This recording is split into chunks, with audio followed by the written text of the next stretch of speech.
It's no secret that Joe Biden is out of touch. I think that even his own supporters know that he's out of touch, but they're still supporting him regardless because they think that he's more electable against Donald Trump, which is laughable. But I mean, it's no secret that he's not progressive, right? To put it charitably. But I think that a lot of us underestimate how out of touch he really is. Like, he made a comment about marijuana legalization not in 1999, not in 2010 or 2014, but in 2019. That sounds like something a politician from back then would have said. So this is what he had to say about the legalization of marijuana on a federal level. According to The Hill's Owen Doherty, speaking at a town hall in Las Vegas on Saturday, the 2020 Democratic presidential candidate said whether the U.S. should legalize cannabis on a federal level is still up for debate as far as he's concerned. The truth of the matter is there's not nearly been enough evidence that has been acquired as to whether or not it is a gateway drug, Biden said, according to Business Insider. It's a debate, and I want a lot more before I legalize it nationally. I want to make sure we know a lot more about the science behind it. Biden, as he has throughout his time on the campaign trail, said he supports medical marijuana and insisted possession of the substance should not be a crime. But he also said Saturday that he thinks the decision to legalize marijuana should be left up to individual states. Again, I want to remind you, he said this recently. Like, this sounds like a quote from a Democrat or Republican like half a decade ago. This is just downright embarrassing. To still suggest that cannabis is a gateway drug, at this point, with the amount of evidence we have, I don't think it's unkind for me to call you an idiot. I think it's just accurate. This is a very stupid thing to say. Marijuana is not a gateway drug. Marijuana is not addictive. Marijuana has not killed anybody. Alcohol has, on the other hand. We still keep that legal. I mean, how long is it going to take until people realize that prohibition does not work? Prohibition never works. That's why we made alcohol legal. It's why marijuana legalization in the states that it has happened in has been incredibly successful. And being from a state that has legal weed, I can assure you, we're not going, out of our way to acquire meth. Now, we're not graduating onto harder drugs. Nobody's doing that. In fact, in, I believe, Colorado, marijuana use among young people has actually decreased. So there's been nothing but positive effects, and on top of that, we're raising tax revenue that we are funneling to schools and local projects. But yet, Joe Biden says, you know what, we'll just leave that up to the states. Okay, well, doesn't it not make sense that we're still locking people in jail in some states for something that is harmless? In my state, I can walk into a store and legally purchase as much pot as I want, but in other states, if you have marijuana on you, you could go to jail. That doesn't make sense. And there are going to be some states who are never going to legalize it. More conservative Republican-run states in the South who will never legalize marijuana. And this is a civil liberties issue, so why should people in the South never have what we have here in the Pacific Northwest? In fact, the whole West Coast has legal weed now.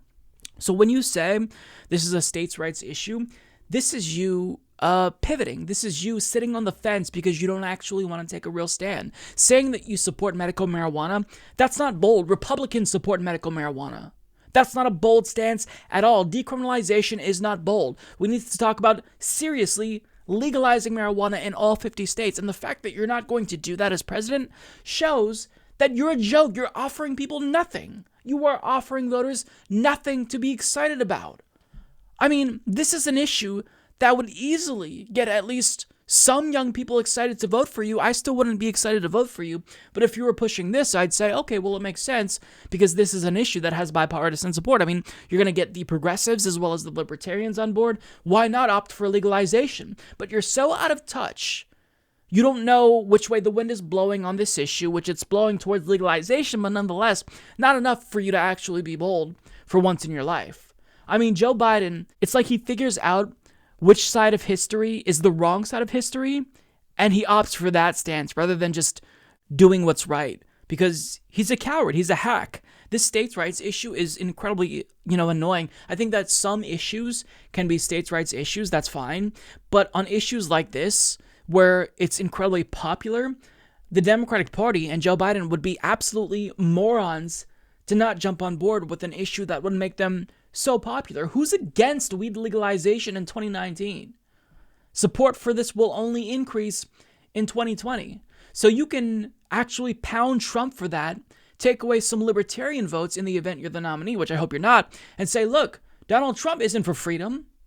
Donald Trump doesn't even want to legalize marijuana federally. What a joke. I thought he's in favor of freedom and liberty. I thought that Republicans say that they believe in freedom and liberty. But instead, you're just choosing to take a stance that's safe and, quite frankly, idiotic. Because, of course, it's not a gateway drug. What a stupid thing to say in 2019. This is just, it's perplexing at this point, to be that out of touch. I genuinely don't get it. I don't get it. Now, I think that Jules had the best response to this because she said, shit libs like Biden are a gateway drug to fascism. And that's exactly it, because if we keep electing these neoliberal centrist Democrats who get in office and don't do jack shit for the working class, then people get more desperate and subsequently become more susceptible to radicalization. And then 4 to 8 years down the line, we get someone who's probably worse than Donald Trump. We get a President Ted Nugent or a fucking President Roy Moore. The radicalization, the fascism will be something that draws more people in as they look for answers. And Republicans always try to propose answers to people's problems. It's the wrong answer. It's always scapegoating immigrants, but they're proposing answers that speak to people, that prey on their desperation and exploit it. So Democrats who are neoliberal, who aren't actually going to fundamentally change the system, they're letting you know that they're not serious about taking on these right-wing demagogues and fascism. And in a way, they inadvertently enable it.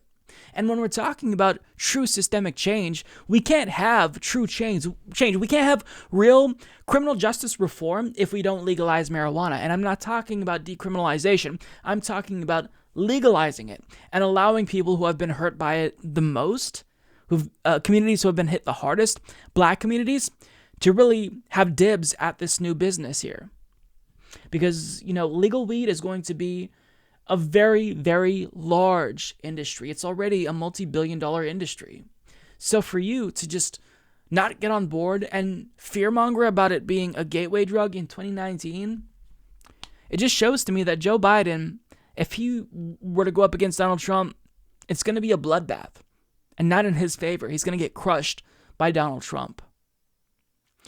So, what else do you say about this? In 2019, Joe Biden is still claiming that marijuana is a gateway drug. What a dumbass.